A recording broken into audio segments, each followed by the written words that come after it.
Hello and welcome to the Coronavirus Lockdown Livestream, the show that brings welcome levity to the end of the world, lifting the spirits of many of you currently in self-isolation by infecting as many as possible with comfort and distraction as the apocalypse unfolds. You join me at the beginning of today's live stream all by my lonesome. I am waiting for a few of my JW Survey team members to join me, but I've decided while I'm waiting to do a bit of reading, because what better way to see out the apocalypse than to edify one's mind with prescient thoughts from a best-selling book. And the best-selling book I'm going to be reading from, just for the opening 10 minutes before I invite on, I think Sasha's waiting in the green room, and perhaps we'll have someone else by the time we are underway. But this is a fantastic book, Bill Bryson, The Body, A Guide for Occupants. I picked this up at the airport on a recent trip to the UK back in January before all hell broke loose. I'm still only on, I've just recently finished chapter 3, but there is actually, obviously with it being about the body, it touches on matters medical, you might say, or it's mostly about matters medical. And there is a part on viruses. So maybe that would be interesting. I'm not saying this is necessarily going to uplift and inspire and imbue positivity, but it's nevertheless helpful, isn't it, to understand what viruses are and what they do. So for the next 10 minutes or so, I hope you don't mind indulging me as I read from Bill Bryson. This is from page 33. A virus, in the immortal words of the British Nobel laureate Peter Medawar, is a piece of bad news wrapped up in a protein. Actually, a lot of viruses are not bad news at all, at least not to humans. Viruses are a little weird, not quite living, but by no means dead. Outside living cells, they are just inert things. They don't eat or breathe or do much of anything. They have no means of locomotion. They do not propel themselves, they hitchhike. We must go out and collect them, from door handles or handshakes, or drawn in with the air we breathe. Most of the time, they are as lifeless as a mote of dust, but put them into a living cell and they will burst into animate existence and reproduce as furiously as any living thing. Like bacteria, viruses are incredibly successful. The herpes virus has endured for hundreds of millions of years and infects all kinds of animals, even oysters. They are also terribly small, much smaller than bacteria, and too small to be seen under conventional microscopes. If you blew one up to the size of a tennis ball, a human on the same scale would be 500 miles high. A bacterium would be about the size of a beach ball. In the modern sense of a very small microorganism, the term virus dates only from 1900, when a Dutch botanist, Martinus Beurink, found that the tobacco plants he was studying were susceptible to a mysterious infectious agent even smaller than bacteria. At first, he called the mysterious agent Contagium vivum fluidum, but then changed it to virus, from a Latin word for toxin. Although he was the father of virology, the importance of his discovery wasn't appreciated in his lifetime, so he was never honored with a Nobel Prize, as he really should have been. It used to be thought that all viruses cause disease, hence the Peter Medawar quote. But we now know that most viruses infect only bacterial cells and have no effect on us at all. Of the hundreds of thousands of viruses reasonably supposed to exist, just 586 species are known to infect mammals, and of these, only 263 affect humans. I'm assuming we can now make that 264. We know very little about most other non-pathogenic viruses because only the ones that cause disease tend to get studied. In 1986, a student at the State University of New York at Stony Brook named Lita Proctor decided to look for viruses in seawater, which was considered a highly eccentric thing to do since it was universally assumed that the oceans have no viruses, except perhaps for a transient few introduced through sewage outfall pipes and the like. So it was a slight astonishment when Proctor found that the average litre of seawater contains up to 100 billion viruses. More recently, Dana Wilner, a biologist at San Diego State University, looked into the number of viruses found in healthy human lungs, somewhere else that viruses were not thought to lurk much. Wilner found that the average person harbored 174 species of virus, 90% of which had never been seen before. The Earth, we now know, is a swarm with viruses to a degree that until recently we barely suspected. According to the virologist Dorothy H. Crawford, ocean viruses alone, if laid end to end, would stretch for 10 million light years, a distance essentially beyond imagining. Something else viruses do is bide their time. A most extraordinary example of that came in 2014 when a French team found a previously unknown virus, Pithevirus sibiricum, in Siberia. Although it had been locked in permafrost for 30,000 years, when injected into an amoeba, it sprang into action with the lustiness of youth. Luckily, P. sibiricum proved not to infect humans, but who knows what else may be out there waiting to be uncovered. A rather more common manifestation of viral patients is seen in the varicella zoster virus. This is the virus that gives you chickenpox when you are small, but then may sit inert in nerve cells for half a century or more before erupting in that horrid and painful indignity of old age known as shingles. It is usually described as a painful rash on the torso, but in fact shingles can pop up almost anywhere on the body surface. A friend of mine had it in his left eye and described it as the worst experience of his life. The word, incidentally, has nothing to do with the tiles of a roof. You can tell this has been written, no offense, but you can tell this has been written for an American audience as well. Shingles as a medical condition comes from the Latin cingulus, meaning a kind of belt. As a roofing material, it is from the Latin cindula, meaning a stepped tile. It is just by chance that they ended up in English with the same spellings. Incidentally, we don't call them shingles in Britain. We call them tiles, roof tiles. The most regular of unwelcome viral encounters is the common cold. Everyone knows that if you get chilled, you are more likely to catch a cold. That is why we call it a cold after all. Yet, science has never been able to prove why, or even come to that if that is actually so. Colds unquestionably are more frequent in winter than in summer, but that may only be because we spend more time indoors then and are more exposed to others' leakages and exhalations. The common cold is not a single illness, but rather a family of symptoms generated by a multiplicity of viruses, of which the most pernicious are the rhinoviruses. These alone come in 100 varieties.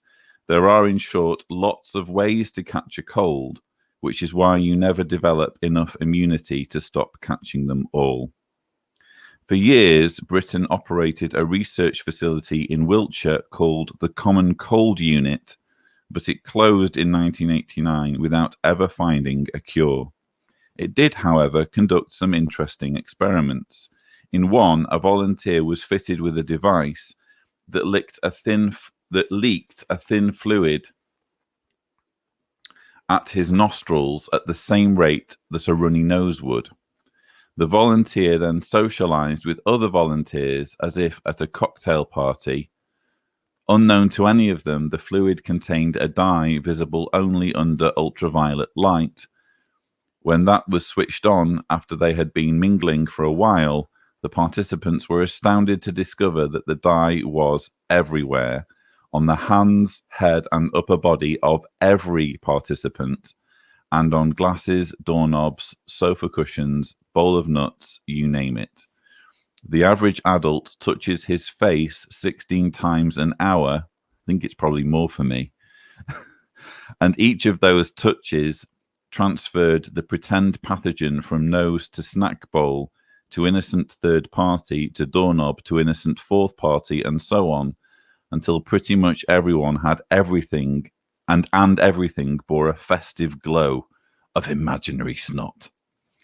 In a similar study at the University of Arizona, researchers infected the metal door handle to an office building and found it took only about 4 hours for the quote-unquote virus to spread through the entire building, infecting over half of employees and turning up on virtually every shared device like photocopiers and coffee machines. In the real world, such infestations can stay active for up to 3 days. Surprisingly, the least effective way to spread germs, according to yet another study, is kissing. It proved almost wholly ineffective among volunteers at the University of Wisconsin. Imagine volunteering for that experiment.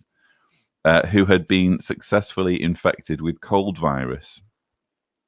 Sneezes and coughs weren't much better. The only really reliable way to transfer cold germs is physically by touch. A survey of subway trains in Boston found that metal poles are a fairly hostile environment for microbes. Where microbes thrive is in the fabrics on seats and on plastic hand grips. The most efficient method of transfer for germs, it seems, is a combination of paper money and nasal mucus. A study in Switzerland found that flu virus can survive on a banknote for 2.5 weeks if it is accompanied by a microdot of snot. Without snot, most cold viruses could survive on folding money for no more than a few hours. I have been reading from The Body, A Guide for Occupants, pages 33 to 36, and prescient information, you might say, not necessarily encouraging, but nevertheless, when it comes to dealing with a pandemic, with a very hostile and deadly pathogen, it's good to know thine enemy, I suppose. Wow, 72 watching. That has to be a record here on the Coronavirus Lockdown Livestream, and perhaps now would be a good time to introduce to the show everybody's favorite poet, Sasha D'Souza.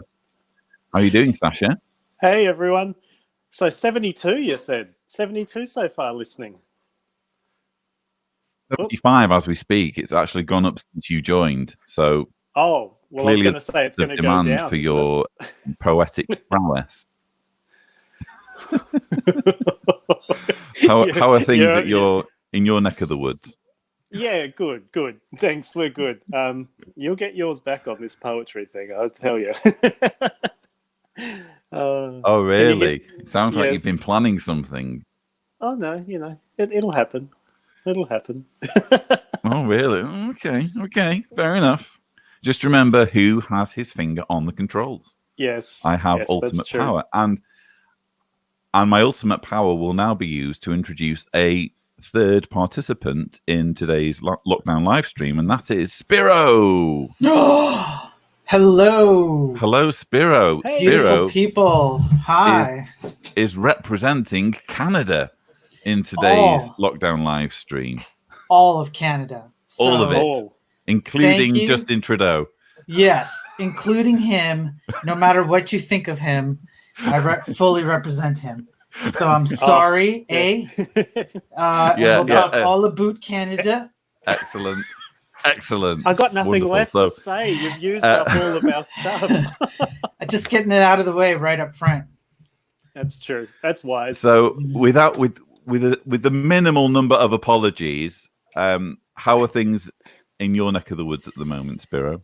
So in BC, where I live, not terrible. We're in a lockdown-ish situation. The streets are kind of barren. It feels kind of like what I would expect it to feel like after Armageddon. You know? Well, it is the end of the world, as we know. I mean, that's what Jehovah's Witnesses are saying. So yeah, exactly. Yeah. And like I walk around and I feel like I'm the only person who survived, and I just go #blessed me. So just Totally. But Jehovah can I ask protected you, me. how many corpses did you have to walk over? Because according to Armageddon theory, you should be stepping over bodies everywhere, right? I mean, I lost count after 1,000. I'm just like, Okay. why count? Yeah. What's Yeah. the point? at least you don't have to bury them because you are not an approved occupant of the New World. So you can leave that work to the JWs who survive. They're the ones that have to bury all the bodies. All I can say is #blessed me. Absolutely.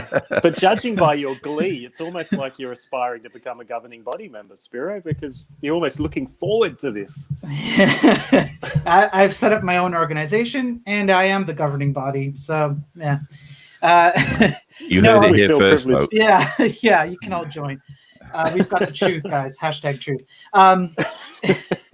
No, it's pretty quiet around here, and people are, aside from the toilet paper situation, which I think is very similar to Australia or New Zealand or another place close by there.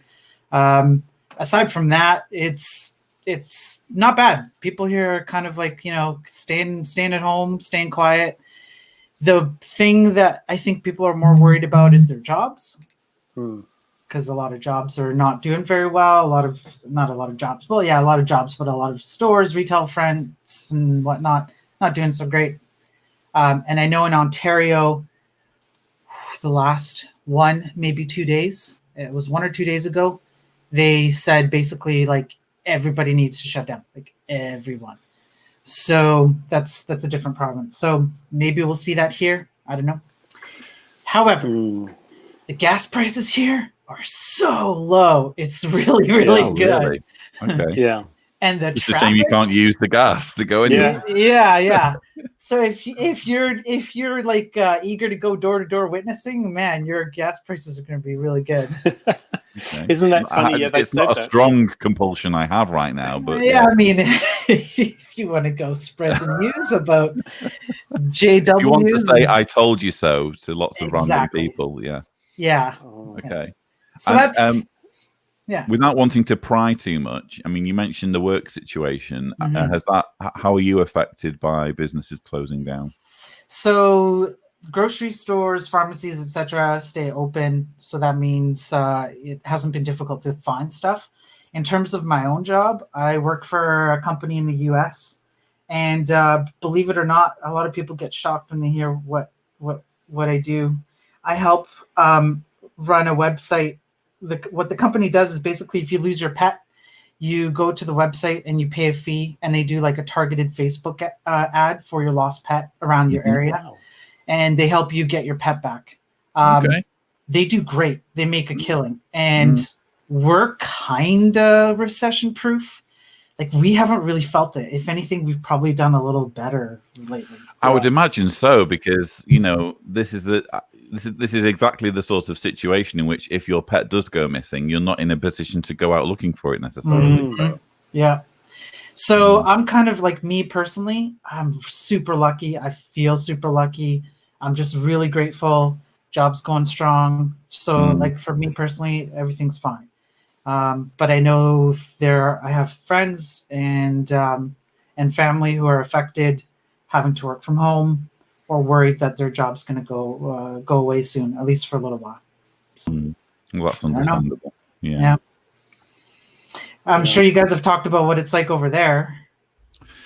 Yeah, I mean, I can't really comment too much in addition to what I said yesterday because I've just literally not been out, as you would expect. So I've not been able to test what the situation is locally here in Croatia. Obviously, everyone is still under lockdown. Have you ventured out at all, Sasha, for any reason? Yeah, I've actually had a little bit like you, Spiro. I've had a lot of work, but a lot of mine, I expect it will dry up, but a lot of mine was for necessary businesses, medical practices, pharmacies, who are doing a roaring trade. So they require items, they require our support. So I've been out on the road and I don't see any difference in the amount of cars. There's no difference. I popped into a couple of grocery stores. Sasha, your audio's cutting out a little bit. Oh, it might be your Sasha. I think your internet connection is sabotaging your audio somewhat. Maybe it's just I'll come me. back. It's Satan interfering. He's Okay, trying to thwart our efforts to. Yeah, he's trying to thwart our efforts to encourage people. Okay, you're going to try again. But I think what Sasha was saying there, I know for a fact that Sasha, he's obviously self-employed, and I think he works quite heavily in the field of printers. So obviously, any doctors' surgeries or hospitals that have printers, and usually, record keeping is quite a big thing for hospitals and what have you. So it doesn't surprise me that Sasha is actually quite busy, if anything, probably servicing local doctors and hospitals. While he is gone, I have a video message. I don't have any voicemail messages today. And incidentally, if anyone would like to send in a voicemail, here is the address to use: speakpipe.com/Cedars. If you have any thoughts on Spiro's performance, feel free to share those with everybody, and yeah, that'll be fine. I'll be my own biggest critic, so you guys go have at it. I'll tear into myself too, no problem. Sasha, how's your internet connection now? Hopefully, is that better? That's much better. Me okay now? Am I right in saying that that you supply bits for printers, so perhaps that's an area in which doctors and hospitals will be in need of your services? Yeah, there's been a lot. Yeah, I do printers, printer cartridges, IT support, and there's been a lot of people, of course, being told to work from home. So as a result, they're setting up their offices from home, they're setting up their equipment. So at the moment, there's been a rush. I don't expect that will continue, but it's that whole trade-off too. I'm thinking, I'm actually feeling bad being out there because the direction is to stay in, but then our government is also saying that anything that is necessary, and necessary includes anything that contributes to the economy. So the guidance from the leadership has been a little indecisive, let's say. So there's a lot of people out and about. And as I was saying before my internet dropped out, I was at a grocery store picking up a few necessities. They had markings on the ground of where people need to stand for distancing. People were cutting into those gaps. They were totally oblivious as to the reasons why those marks were put there.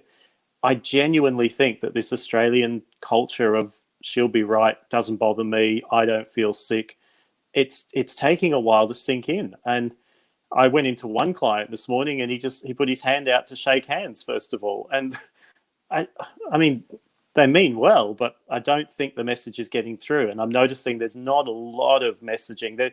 There are things on when you jump on the internet or when you watch free-to-air television, there's a few government ads, but they're not really getting the seriousness across at this stage. And when you contemplate what I was reading before, I don't know how much you guys caught, but when you contemplate, the way viruses work and the way they spread and how easily they spread, self-isolation just makes total sense. But in a culture where you might say people are very laid back, it's really the responsibility of the government to interject and say, no, you guys need to be doing this. This absolutely needs to happen in order to save lives. So disturbing that that's the case to some degree, at least in Australia. I think we're kind of seeing it as well in America to some degree with the president apparently indecisive, shall we say, to at least some degree. Yes. If anyone would like to hear a bit of a summary, if you're not in the US and if you enjoy podcasts, I've been recommending different podcasts each night, but one of them that I would definitely recommend is called Cognitive Dissonance. It's the guys from the Scathing Atheist group and affiliated podcasts. Their one this week just gave a summary, a snapshot of what it is like in the States and the lack of clear direction that President Orange is giving. The fact that he is, on one hand, saying, we've conquered it, it's fine, it's not a big deal, we'll be back at work by Easter. And then on the next hand, he's saying, yes, I've always been saying it's a pandemic. Honestly, the lack of decisiveness and then the blame that seems to take place amongst the states and the governors and the leadership, I really feel for those living in the States. I really do, because I don't think their leadership has got it yet. No. As you're speaking, I'm keeping an eye on the number of viewers, and actually today is a record. We started You're off welcome. with yeah, your royalty check is in the post, Spiro. Thanks. Yeah. But we started off with, I think, 30, 40 to begin with, and then it gradually went up to 40, 50. As of right now, it's 81.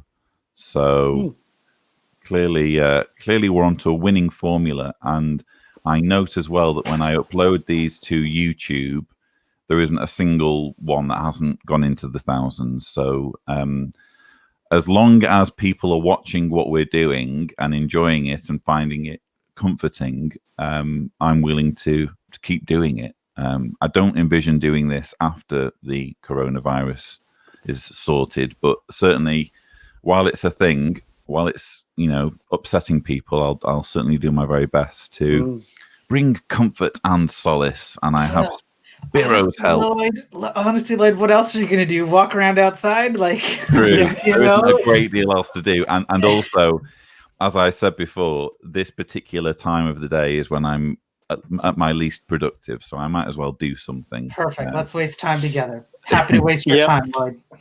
And for everyone who's watching, it's nice just to be able to hang out as friends, but I would definitely say that in the absence of anything of more entertainment, that's why they've come to us. So we'll take it. It's great to hang out with you all anyway. Shall we take a video message?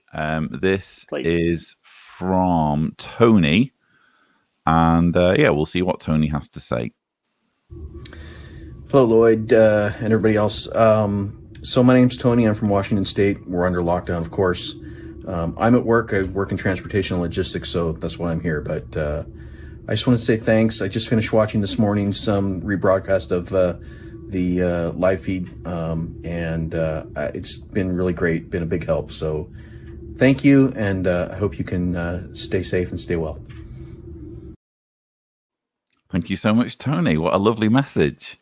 We certainly will certainly again continue doing this for as long as people seem to be enjoying it, and I do monitor the comments as well on YouTube once it goes up on YouTube, and there's been some lovely comments on there from people appreciating something calming, you might say, to listen to. I'm not sure how calming this was, but again, it's good to know Yeah, that was actually really beneficial, because I think that one of the biggest things that we're all noticing is that we're hearing all of this information thrown at us, and it's nice just to be able to get a little bit of clear background, and reading that passage was really nice, Lloyd, because it just helped us to see that this is very serious, but this is what has happened in the scheme of humanity for as long as humans have been around.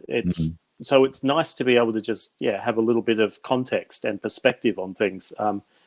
It was good that you read that. I found it interesting when it said that, well, it was all interesting, of course, but the part where it said that there's hundreds of thousands of viruses, 586 are known to affect mammals, and only, as I said, 263 is probably now 264 affect humans. Again, out of hundreds of thousands of these things, that's actually not bad, is it? The number of viruses that affect humans is so comparatively small, so reassuring. Yeah, absolutely. Now, I know what everyone's thinking. They're thinking, books are all well and good. Information, news updates, fine. What we absolutely need, though, is poetry. And fortunately, we have someone on the show who is considered by many to be an expert at crafting words into things that can make you bawl with emotion. So over to you, Sasha.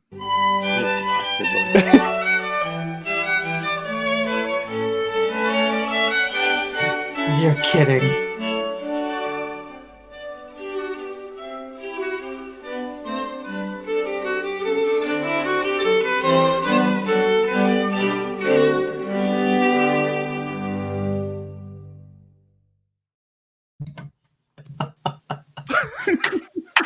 Oh, you're a bastard. I mean, we love you and all, but you're a bastard. Tearjerker.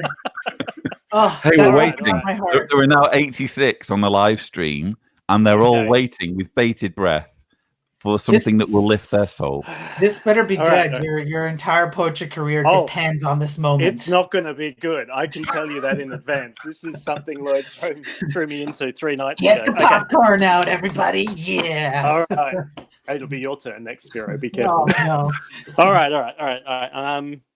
Okay, Lloyd. It's funny that these rhymes are what you make me do when most of our friends would rather hear from you.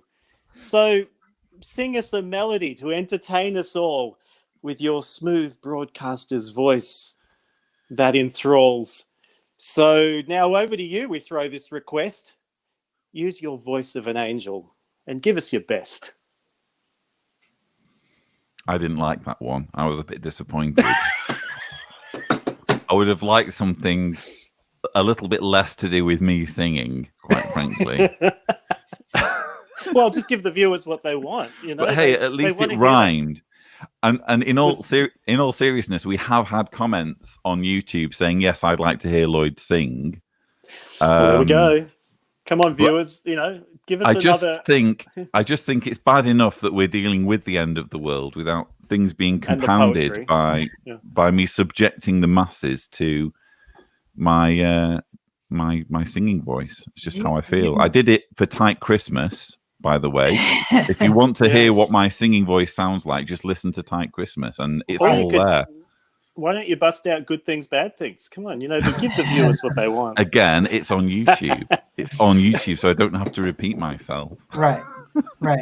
In some cases, it's been known to turn people back to Jehovah's Witnesses. They're like, this must be the end of the world. Like, if this is what being an apostate does to you, it turns you into someone who can't sing and puts their videos of them not being able to sing on YouTube. I want nothing to do with it. So I want to limit that as much as possible. Yes, we don't want to drag people back. Yeah. In all seriousness, I did actually used to be in a band, and I used to sing on stage at weddings. My party piece was Dance the Night Away, if you're interested. Well, you're not making it any easier to avoid this request from your I'm just trying to add perspective. I feel like I've done my time with all of that. And I also feel as though my creative talents are better channeled in this particular direction rather than mixing things up and diluting my message. Sounds like a cop-out, really, doesn't it, Spiro? It is a cop-out, but it's my show, so... So you know what? Yes. I'm just going to bust it out. We're Jehovah's Witnesses. Let's just... Mute his microphone. We speak out in fearlessness. Oh, wow. Now I'm going to see if ours is the God of true prophecy. What he foretells comes to be. Okay, this is terrible, guys. I'm out. I'm done. You have triggered so many people. Isn't it interesting, though? Isn't it interesting, though, how these words stay with you? Sometimes you only need to hear like the opening line or something or words that sound like the opening line that aren't actually and immediately your brain starts regurgitating these verses that you would sing over and over again, and you're thinking, I actually resent the fact that there are things that I need to remember, like my password for goodness knows what website. Yeah. And instead of remembering that piece of information, nestled somewhere in my neurons are the words to this song, Yep. But that wouldn't by any chance be evidence of cult indoctrination, would it? I mean, I don't know. It Yeah. makes it stick, doesn't it? It does make it stick when you have the very manipulative words put to music. And I'm not saying this just to deflect from people's requests for me to sing. I'm saying it's an important, timely argument. And that's a song that was like pre the new weird stuff that I don't even understand. Like, I don't get what the heck they did. That was like one of the songs back in the time when I remember the religion being like, I'm gonna use a term that I can't think of a better term, but more like they were more academic in their studies, and they were serious, more respectful and serious, and like just a bit more, I don't know, there was a different air about it. Now it's all like like with like your what you've said before in your past video, Lloyd, it's like TV evangelists, and their songs are like, I remember one time being at a convention, I was mentally out, and there was a song playing at the convention. I'm like, is this Lion King? Like, where's Pumbaa? You know, like I expected to see the Lion King being raised. You know, it's just so odd. It's interesting that whole that stuff that is ingrained in our brain. It'd be interesting to see what our viewers are, can maybe contribute to this with the comments. Drop us a comment about the types of songs or the things that are still stuck in your brain, or the types of thought patterns that are stuck in your brain and ingrained even after all these years. And even after we're totally mentally free, it's amazing what comes back and bites us again. It really is. Indeed. Let us know what you think in the comments. We will be going to the Facebook and Twitch comments shortly.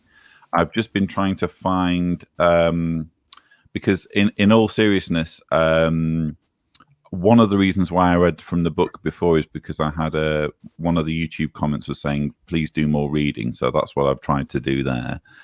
Another comment on YouTube, and I've been frantically trying to find it so I can credit the person who left the comment. But someone else was saying, can we hear you speaking Croatian? And that's a tough one because my Croatian is appalling. I do, however, know a few bits and pieces that I use for kind of survival situations, or when I'm going out into town to do shopping, I inevitably encounter people who don't know I'm English. Although it's weird because I'm so often in a situation where I'm speaking Croatian and they'll just immediately start speaking in English, because I guess they'll pick up the fact that I'm not Croatian and they know English and they want to help me out. It may have something to do with the Union Jack that you wear around your shoulders all the time. Yeah, the fact that I have Union Jacks at the front of my car like an embassy vehicle. The fact that I have God Save the Queen and Rule Britannia blaring out of my car speakers may have something to do with it. James May style, yeah. Indeed. Yeah. So let me try and speak a little bit of Croatian. Dobar dan, zovem se Lloyd. That's about it. Hello, my name is Lloyd. Kako ste. You say kako ste if it's someone you don't know, and kako se if it's someone you do know, and that means how are you.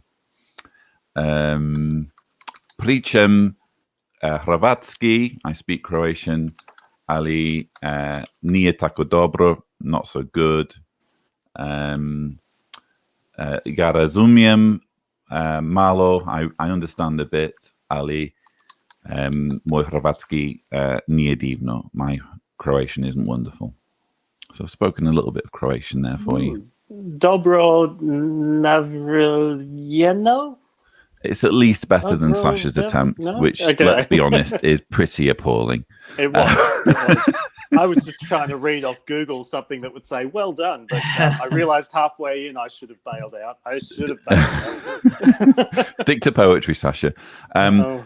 Seriously, do either of you guys speak any other languages? Greek. Well, can you say something in Greek for the viewers? Sure. Let's see. Kalimera, which means good day, essentially. Posise, how are you? Gormakala, I'm good. I want to say, what's Sagopo Olasas? I love you all, something like that. I think I got one of the words wrong there, but it's the best I can do. Galenichta, good night. Short, simple, to the point. Excellent. When I'm in Greece, I speak it more fluently, but right It now just on comes the back, net, does it? Yeah. it kind of does, yeah, when you're there. Yeah. Fantastic. Yeah. Nice. I'm trying to... I could speak Australian. Oh, good grief. No, that really would be hard to understand. All we're going to do is drop all of the vowels, all of the spacing, and just run the words all in together and chuck a few mates in there. Yeah, go, mate. Sherry D'Souza says, great to see you, Spiro. Hello, how are you, Sherry? And a different Sherry says, Spiro's performance is very personal, LOL. I think I'm reading some older comments from earlier in the show. Yeah, I saw that one. I wasn't sure if that was a critique or not, but I'll take it as a compliment anyways. No, Cherie would be genuine with you. Okay. Bye, Cherie. Okay. Kai Routledge, why doesn't God just kill Satan? Ricky Gervais. Good point. Nice. Good point. Nice. Let's just see here. Rianne, friend of the show. Absolutely, but we live in a very rural area. I can walk in the fields and meadows from my home without seeing anybody. In a city, it must be a lot harder. I think Rianne commenting on someone else, but making an important point, which is that it's going to be easier and less stressful to self-isolate when you're in the country, surely, than when you're surrounded. I mean, if you think about it, bear in mind what I was reading earlier about how easily pathogens spread. You're going to feel more anxious in an apartment block, aren't you, than in a self-contained building. I mean, I realize that you can still keep the door closed and disinfect and that kind of thing. What I was reading earlier was really more about people mingling throughout a building. But even so, I would feel more anxious, I think, if I were literally sharing a roof with hundreds of people, you know. Yeah, absolutely. Catching an elevator. Yeah. Yes. Let's see. Johnny Smith says, do you guys realize you are creating more content than Watchtower does in these last days of the last days? Spiritual food, Johnny, at the proper time. I mean, that's 1.5 hours per day. Congregations are just 1.5 hours twice a week. Correct me if I'm wrong. Johnny, I am not going to correct you because you are not wrong. That's a good point, Johnny. And, you know, it also makes me think about the fact that congregations, of course, are not meeting together, but witnessing is still expected. We saw evidence of that today. I received a message from somebody who had received an envelope in the mail, and they are literally mailing out with the tracts, doing letter writing to everybody in the community, not just the houses that are normally not contacted. And by the look of the handwriting, it was a young person, so it looks like it's not just reserved for the elderly or infirm. You've got to wonder, you know, and they touched on the coronavirus. They touched on the fact that there was evidence that, the last days, and we can answer this from the Bible. So I wonder what sort of commitments or expectations are put upon the average witness to still get their time in. I'd love to know if anyone is more across that than us. Indeed.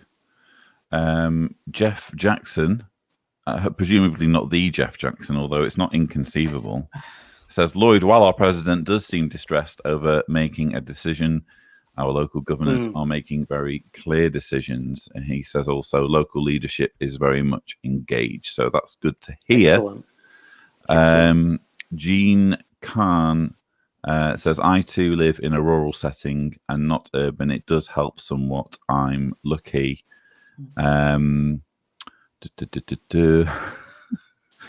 Okay, so we have some criticism for the show at this point. Yeah, I was hoping you'd hit that because there's some good stuff in there. This is not a criticism whatsoever, only a loving observance, but watching you guys touching your face so much is a stark reminder how much we all touch our faces without thinking, thereby transferring any germs virus into our bodies. Well, this is a good point, Shane. It is a good point. It also, I think what Jean is saying is that it's involuntary. You know, we don't think consciously, I'm going to touch my face. It's just something that we do, a bit like blinking, you know,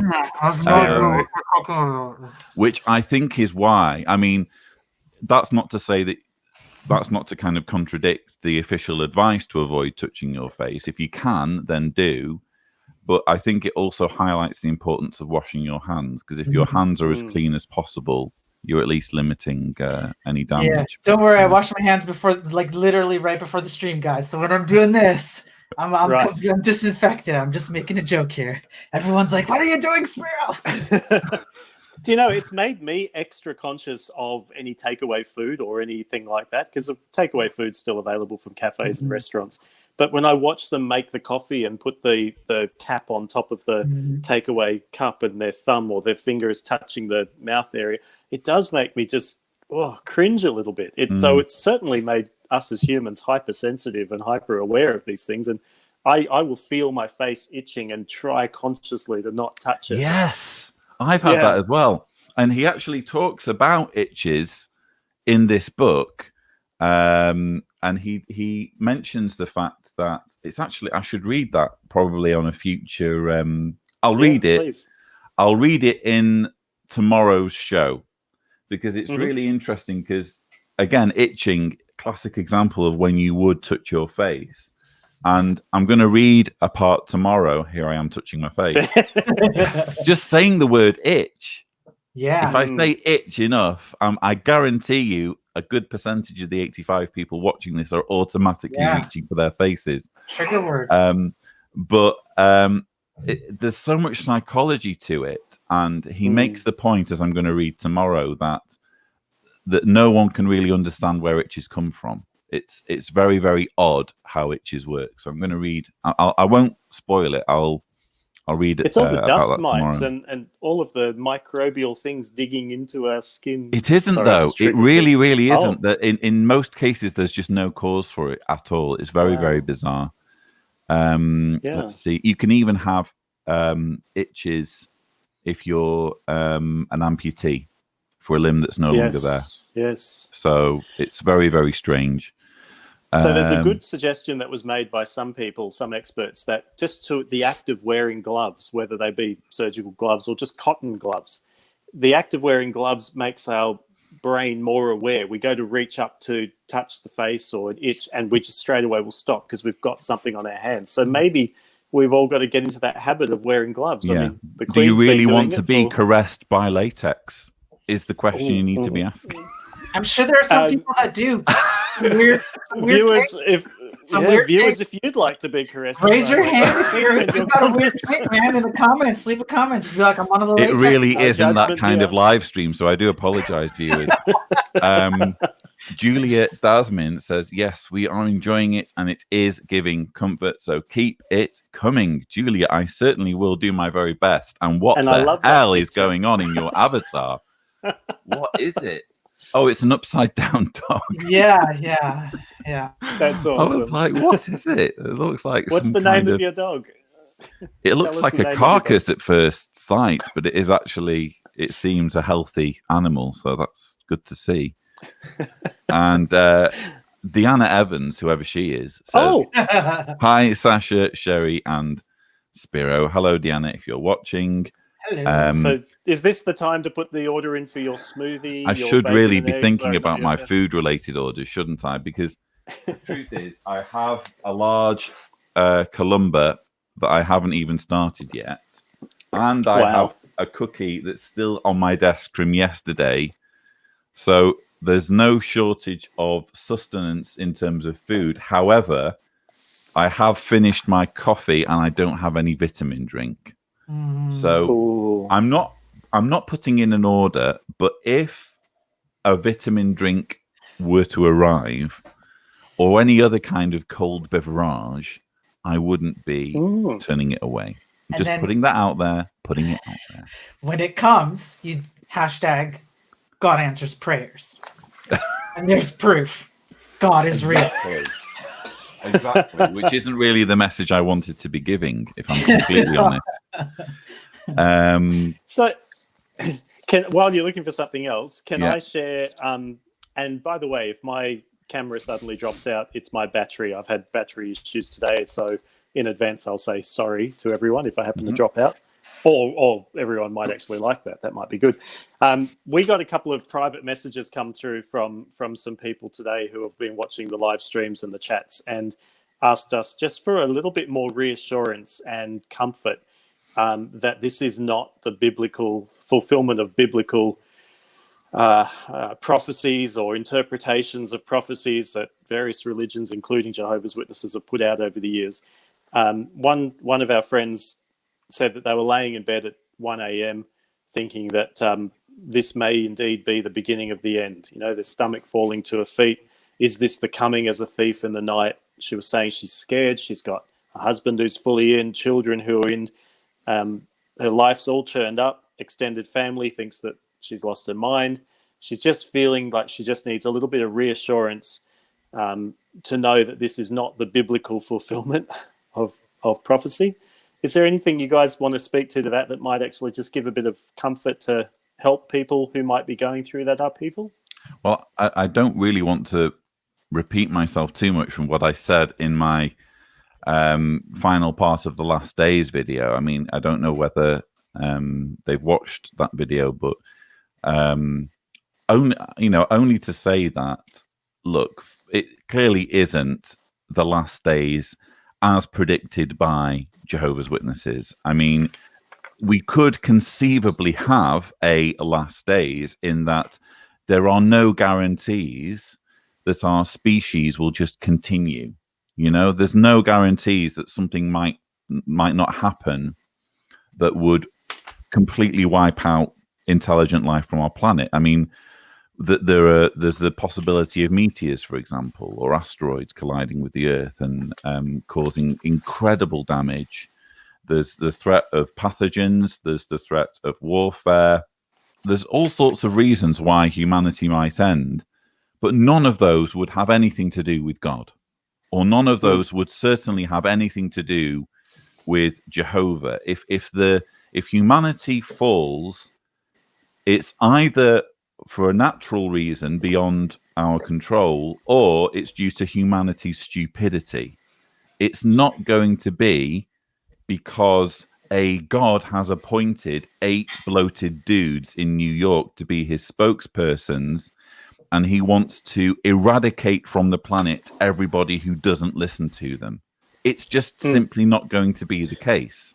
And if there is a God who would do that, if that's the way the universe works, so that everything that we see around us is part of some scheme whereby you get a winning ticket if you can bring yourself to respect Tony Morris or Stephen Lett or Jeffrey Jackson, do you want to live in that universe anyway? Yeah. Do you want to spend the rest of eternity praising a God who would obliterate 7.5 billion men, women, children, and babies simply because they don't recognize the authority of a bunch of dudes who meet every Wednesday at their lakeside compound? I personally, Well said.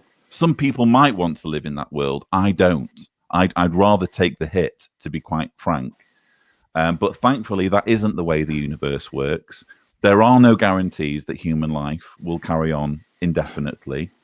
I mean, for goodness sake, our sun has a time limit on how long it's going to burn for.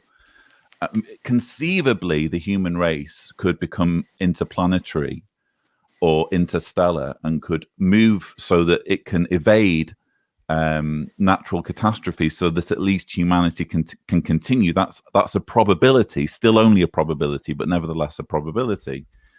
But at this particular point in mankind's history, there is nothing preventing humanity from being wiped out. It's just that if that were to happen, it wouldn't be Jehovah, and it wouldn't be as part of some ridiculous scheme to commit genocide on an unfathomable level. So I don't know how many other ways to describe it. No, that's brilliantly said. And then the witness mind says, well, it's not Jehovah causing these problems now. It's because Satan's caused it and we've left Jehovah. But the thing I would say to that too is that what does that say about a God who is quite willing to sit back and watch these things unfold, watch the untold misery here on the earth just to settle a bet with his arch nemesis? Is that the sort of God that we would be happy to worship? Is that Not really. And, this is the same God of the Bible who was fine with genocide and slavery and misogyny and rape and incest and torture, and it goes on and on and on. So yeah, well, there's kind of we move then into sort of the kind of more generic sort of atheist argument, you might say, of saying, reading the Bible on its own terms, is this the sort of God who you can respect? Do you really consider, for example, Leviticus 20 verse 13, where it calls for gay people to be stoned? Is this really a moral preachment? But leaving that aside, even if you want to kind of wiggle your way through those passages and find reasons why it can be ignored, that only gets you to explaining Christianity. It doesn't get you to a situation where the Jehovah's Witness theology can be justified, namely, let's wipe out 7.5 billion people because they don't follow a bunch of dudes in New York. So right. At this point, then other Christians who are living a wonderful life outside of the JW bubble are not worthy of surviving. So. I have a delivery. Oh, thank you so much, sweetheart. Do you want to come on the show for a little bit? Jessica. Now I'm in here. Now you're on the show. Can you come inside? Hey, Jessica. Okay. Hi. Jessica, what do you think about the coronavirus? I think it's awful, that coronavirus. Do you have any advice for the 83 people watching about the coronavirus? Well, we could stay inside and wear masks. Wear masks, yeah. We're not wearing masks, though, are we? Why aren't we wearing masks? Mommy's wearing them. Oh, we're washing our hands, aren't we? Yeah. Excellent. That's good. Well, That's good. And when you go to the park, do you wash your hands after you play at the park? Well, we don't go to the park, do we? We've got a park over the road. The playground. There's a problem with the playground. There's a tape with a sign that says kids can't gather up at the playground. Oh, okay. Well, it's good that you're listening to that. Excellent. Excellent. Just stay home with Mummy and Daddy and Julia. Yeah, that's good. I'm doing that right now. I'm not allowed to go outside in the town. You are allowed to go in the garden, though, aren't you? Yeah, I'm not allowed to go in town. You're gonna. Thank you so much, sweetheart, for my drink. Bye. Little cameo there from the Cedars Channel's resident expert on the coronavirus. Always wash your hands. Always wash your hands and wear masks if you're going to go outside. But yeah, we do have a sign with big red tape on our playground across the road saying that you're not allowed to go on it. We haven't got that here in Australia. May I add something to the previous, just before she came Please. on? So regardless of, another way to look at it would be regardless of what you think about current and future possibilities. There's historical. I think we are touching your face. Yeah, I'm touching my face. Touching your face. I'm thinking. He's ponderous. He's ponderous. I'm thinking it's the Greek way. Every time you see a Greek statue, they're always like this, stroking his imaginary beard. The ancient Spartan Greek logic is flowing through me. There's the meme with all the math. That's what's going on around here. Yeah.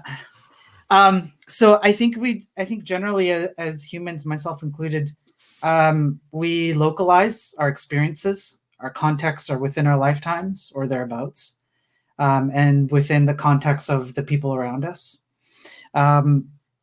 We forget a lot of our history, but we live in an age where a lot of our, at least in the last 100 years or so, the history has been greatly recorded. Just take a few days and read about previous plagues, viruses, diseases, and compare the numbers, the destruction, the mayhem, the economic factors, the personal factors, and at least for the time being, hopefully the coronavirus and whatnot does not become like that. But see if you can find even just one example of an actual previous historical recorded disease, plague, virus that has done immeasurably more damage than what we've seen now. And if we localize a little bit to our time, one of the things that makes situations like this, at the very least, seem more present and more dangerous and more fear and create more fear is because of the fact that our communication is globalized. So now we can see how these things affect everyone at a global level, and we actually do affect each other at a global level. Whereas in the past, things tended to be a bit more about, if continents, nations, sometimes even just cities and towns. But with globalization and the spread of information being so easy, you're bombarded with something and it seems like, oh my God, this is it. This is the end. But look, I think we've been in worse situations before, honestly, at least for the time being. We've been in far worse situations. And if you're going to say that this is the end, then you're going to have to explain to me why historically we've been in far worse situations and they were not the end. I would personally take a coronavirus pandemic over World War II. Exactly. Any day of the week. Exactly. Yes. So, and anyone who's suggesting, that it's worse living now than it would have been living in 1920 or 1930, go for it. I'm sure, given the chance to step in a time machine with a one-way ticket, lots of people would live even under current situations than live, without all of the kind of medical advances and technological advances that they had. So, I think what you're saying, Spiro, is that there's a need for perspective, isn't there? Yes. Yeah, absolutely. And it's available. Yeah. Can we give a shout out to all of those, the advances in science, the advances in medicine, the advances in leadership and research, and all of this stuff that we didn't even have 50 years ago, 100 years ago, let alone 1,000 years ago. So we are living in one of the best times in human history, and we're so appreciative and grateful of that if there's ever a time for a pandemic to happen, it's the best time possible for it. We're living at an age that is far better than it was when the Black Plague took over the world or something like that. So, it's good to have things in context. But having said that, there's a lot of people that cope with stress and all of these things differently. And I do think it's important to acknowledge that stress is manifested differently for people. Some people will be anxious about this whole situation a lot more than others. Some people will manifest their stress and try and overcompensate with humor, or some will fret, some will internalize, some will lash out at people, some will have a shorter fuse. And I think it's okay just to say it's all right. Whatever your coping mechanism is, whatever your reaction is, whatever your strategy is, that's okay. Like there's no worries with that. This is for our lifetime uncharted waters. But it is important to remember that, as you guys said, this has happened many times throughout human history in different ways, and we've got through it as a society. We'll come out slightly different at the end. There's no denying that. But however we choose to process it as individuals, well, that's okay. Like, give yourselves the space, give yourselves the time to react however you need to. And I'm quite looking forward to seeing what the recovery will look like. Like you say, almost certainly, the coronavirus pandemic will leave the world different. Things are going to be different kind of permanently to at least some degree, but there's still going to be the green shoots of recovery. And I'm kind of looking forward to, if I survive this thing, which hopefully I will, I'm looking forward to seeing what that looks like, Interesting you said green shoots of recovery. I like that, Lloyd, because as many people in the world know, Australia experienced over November, December, January, some of the worst, most horrific fires all over Australia. Massive loss of property and untold loss of animal life, like millions of animals. It was heartbreaking. Now, I've driven through some of those areas just a month or two afterwards. The bush is regenerating. Things do bounce back. The spirit of the communities bounce back. Those communities worst affected have banded together as a closer, more united group than they ever were before. Humans have an amazing ability to be resilient and to bounce back from troubles and difficult situations. We've seen the same with this whole pandemic. Humans generally are pitching in together and helping one another. And I'm sure on a world scale it'll be like that. I'm sure we will actually see some much better things come out of this at the end of it. Indeed. Jean Khan, or I don't know whether it's Khan or Carney, says, yes, you are with us until the end of this system of things. We'll do our very best, Jean. That's all I can promise you. Nice T-shirt. Nice T-shirt. And Mark Pixley says, I would echo Tony's message. Even those of us who are quietly in the background are really enjoying this and getting benefit from it. Thank you so much. Well, again, we'll do our best. And Thanks, it's been very encouraging as I'm monitoring the numbers coming through. Again, when I first started doing this, due to the fact that I can't stream on YouTube at the moment, I was getting 30 or 40 people watching it, and we've been going over 90 at parts of today's broadcast. So slowly but surely, people are cottoning on to the fact that every day at 8:30 European time, 7:30 UK time, this is when we're going to be airing. So if you're watching this later on YouTube and you feel like being around for the next one and you don't mind losing a bit of sleep, it would be lovely to have you with us. Well, it's because they want to hear a voice of an angel. They want to hear you sing, don't they? So really, more comments are coming through as I'm scrolling. Sherry D'Souza says, no pressure, babe. I think that this might have been... Who's she talking to? I think... I would hope she's talking... I don't know. I would hope she's talking to you, actually. And I think that this was probably when you were doing your poetry corner. And I look forward to tomorrow's, by the way.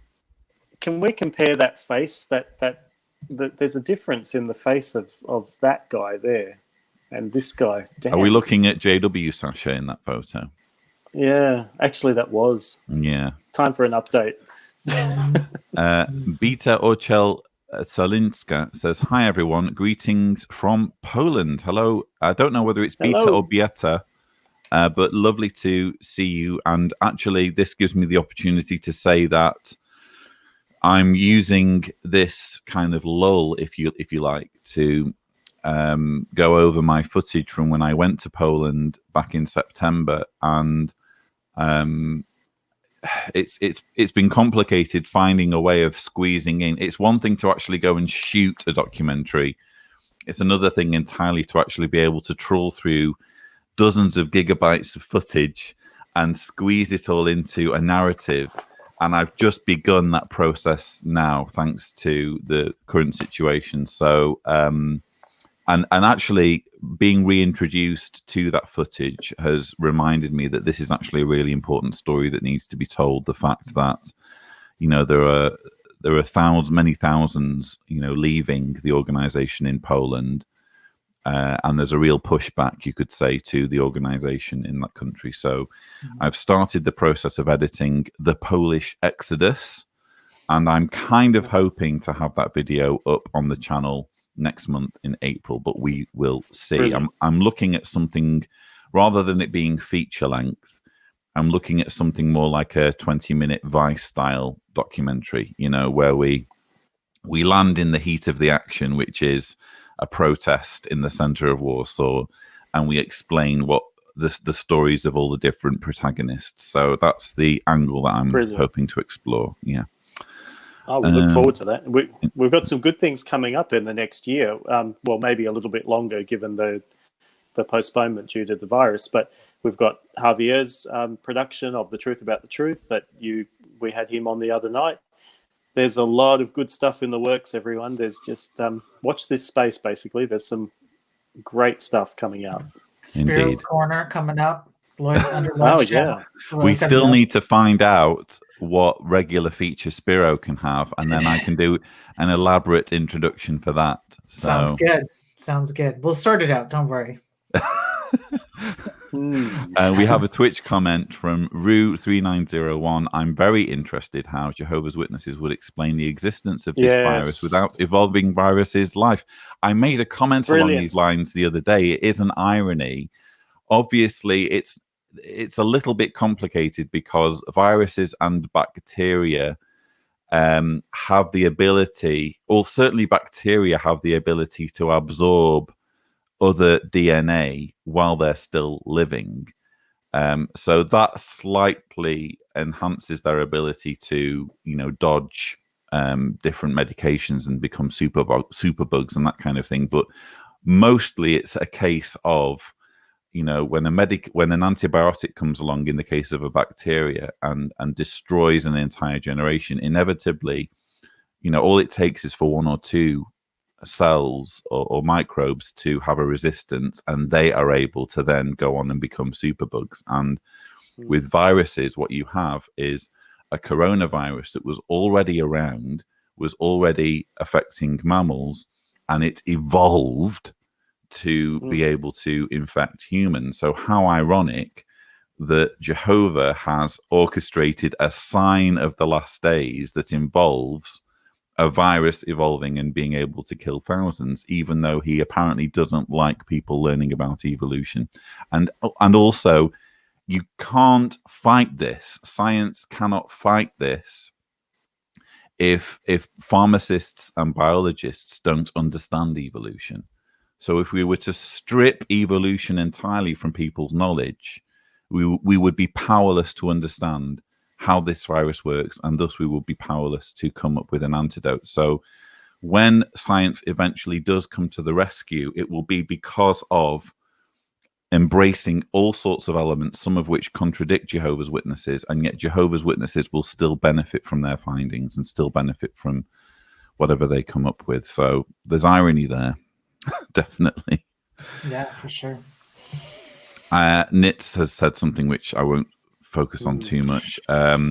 Simon Instone says, does Facebook have a poet laureate? It does now. I would agree with you there, Simon. And don't worry, we will be hearing more from our poet laureate, although his video feed does seem to have frozen a little bit. Yeah. Either that or he's extremely ponderous at the moment. Maybe. Coming up with his next poem. Yep, he's gone. I think we've upset him. Oh. He's had enough. It's probably me. I won't read Eric's comment. Rianne says, I loved it. Thanks for bringing that up. I'm not quite sure what you're talking about. Nesbo says, Lloyd, sing good things, bad things. I won't dwell on that one too much.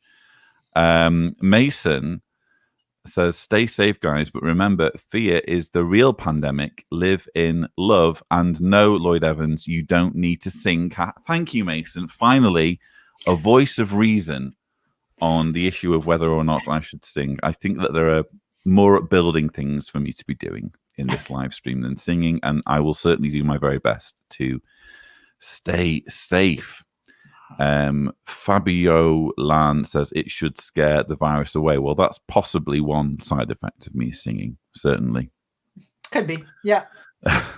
Lisa Noonan, what was your band called? I was in several bands. One was called Resin, and then I was in a band called the Huxleys, and we just basically did weddings. And Sasha is back. Maybe. So basically, I'm now scrolling through the comments, quite old comments. I should probably go to some of the brand new comments, should I? Mm-hmm.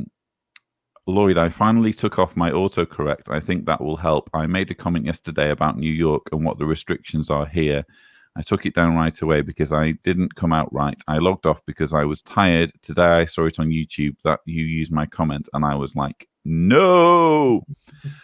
Lisa, your comment is appreciated, and I'll certainly try and read as many as possible. So this is right up to the minute, Rianne saying, and Corona is already evolving now. Different strands are being identified already. I don't know whether that has anything to do with the fact that you hear stories of like older people, like, for example, Prince Charles has apparently been tested positive. And there's this thinking that older people are more susceptible to it, and yet in the UK we've had a case of a 21-year-old dying from it. So I'm wondering whether that's individual biology or whether that's in some way the virus adapting. It depends. So the official name for it is COVID-19. COVID-19, which literally means that there have been 18 different iterations of this similar kind of virus, and that's why it's up to 19. So different strains, different strands definitely exist in different forms. Don't quote me on this, but I do try and keep up with the statistics. I'm a bit of a numbers person because I'm programming, so numbers are a thing for me. Statistically speaking, it does generally hit the older population harder. Mm-hmm. That could be for a number of reasons, the way the statistics are pulled, underlying conditions. It just happens to be that older people have more underlying conditions, et cetera, et cetera. That does not mean that it does not hit people who are much younger. I believe currently the mortality rate, or perhaps maybe it was the infection rate for like young kids and toddlers, is like 0.2%. It was less than 1%, which is a good sign. But we're early. That's the other thing, right?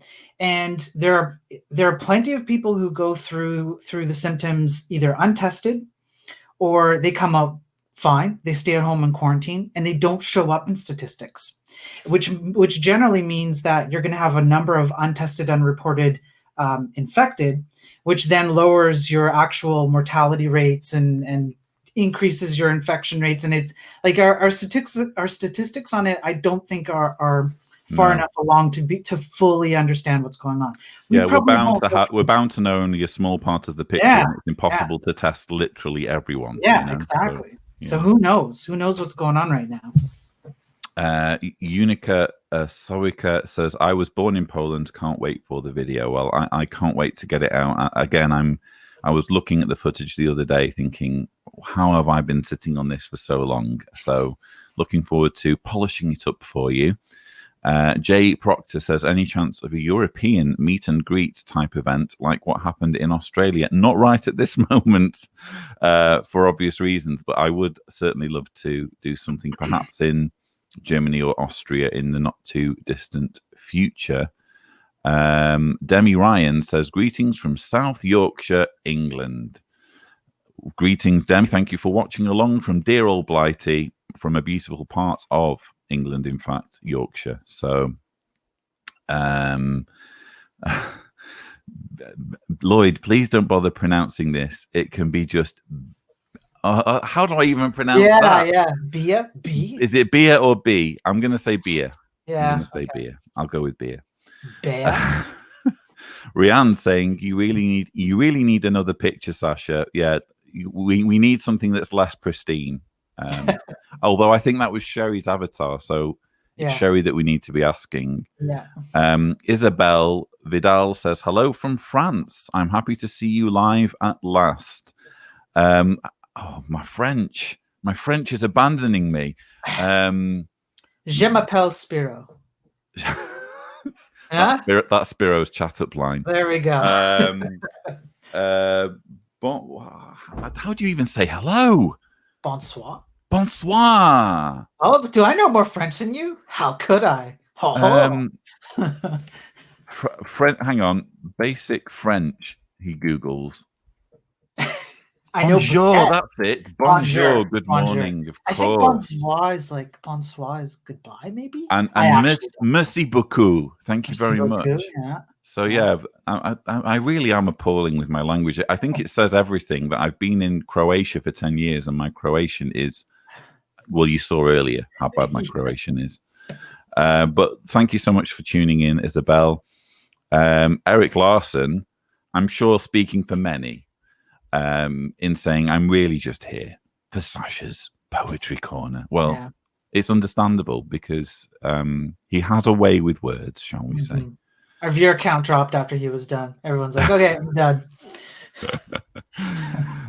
Lisa Noonan saying, as far as medicine, yes, true. In the 1920s, my grandfather actually died of an ear infection and he was a pharmacist. Antibiotics came out a year after he passed. So, much more advanced now and a better time to be alive. I was reading a really grim part from I think it's the same chapter from this book. The chapter in question that I was reading from earlier is Microbial You from Bill Bryson's book. And he describes what life was like before antibiotics. Yeah. And how easily someone could die. Yeah. And he also explains a little bit about superbugs and how they're rendering so many antibiotics useless. Mm-hmm. And again, that's due to evolution. That's due to the ability of life forms to mutate resistance to various environmental factors. So fascinating, really, to look into it, and sometimes quite disturbing, because it's frankly a losing battle at the moment. Because as Bryson points out,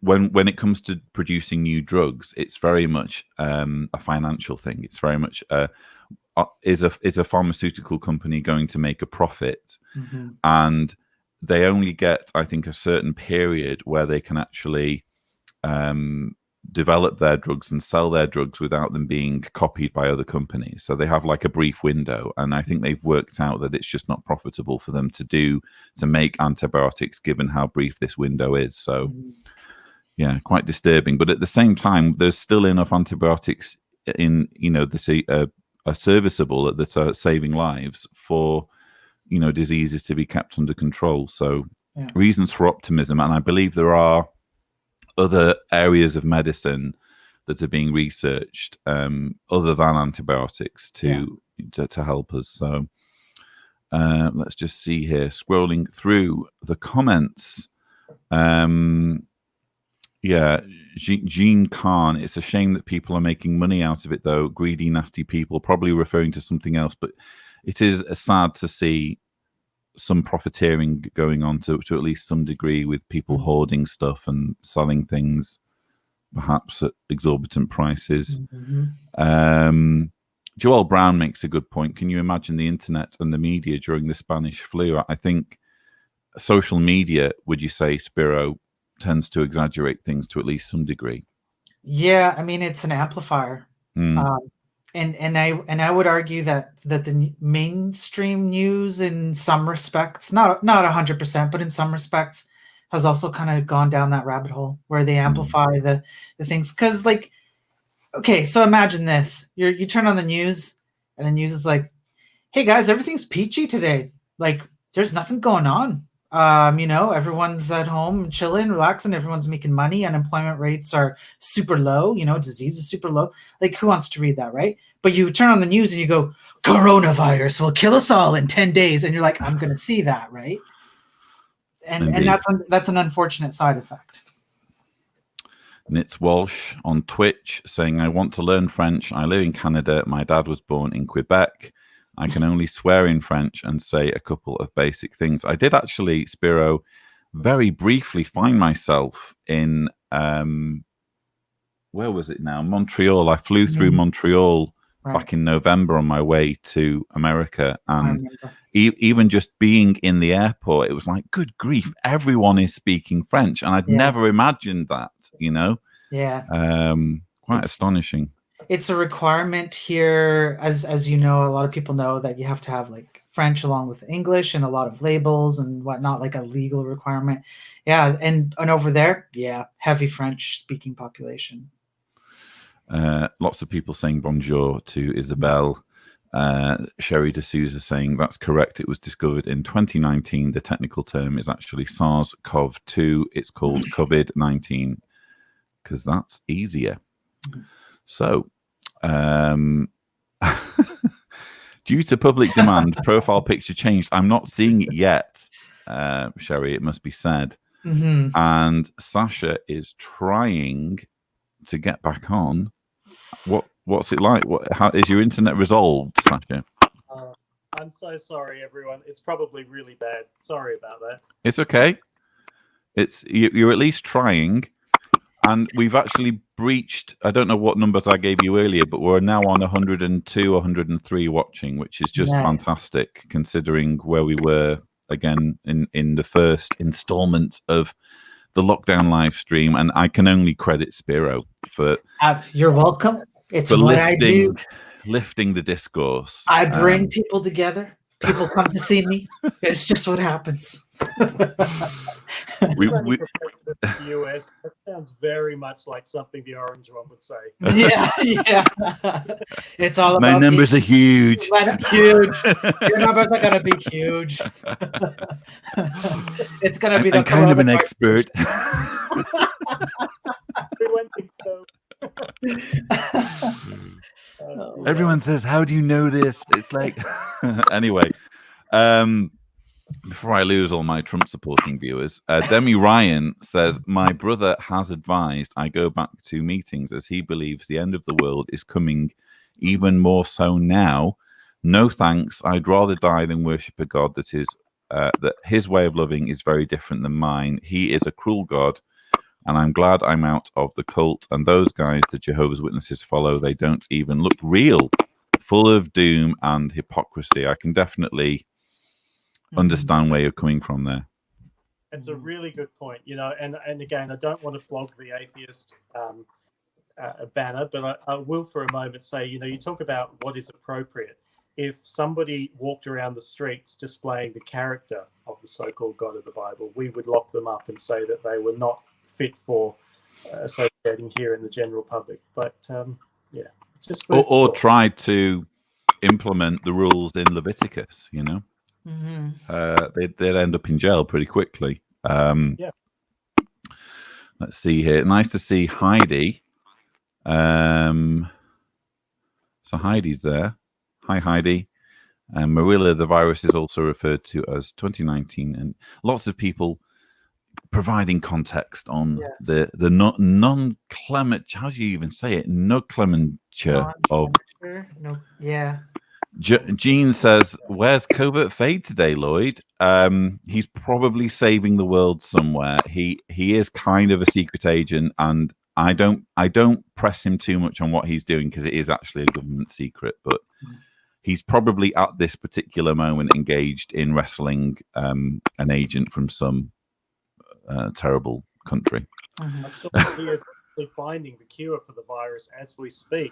He's probably in a lab coat right now, coming up with a cure. Yeah. He's driving away in a fast car with like a vial of the cure, shooting at people, bad guys. Nomenclature. Trust Arthur to come up with the. It's a weird word, though, isn't it? Nomenclature. Nomenclature. Yeah. Thank you, Arthur. Thanks, Arthur. It's almost like you speak too many languages, Arthur. He's a remarkable person, and lots of. By the way, I had lots of comments on the YouTube videos calling for his return. Don't worry, he will be back. Joelle Brown. We will get a lot of members from our JW survey and Truth About the Truth team.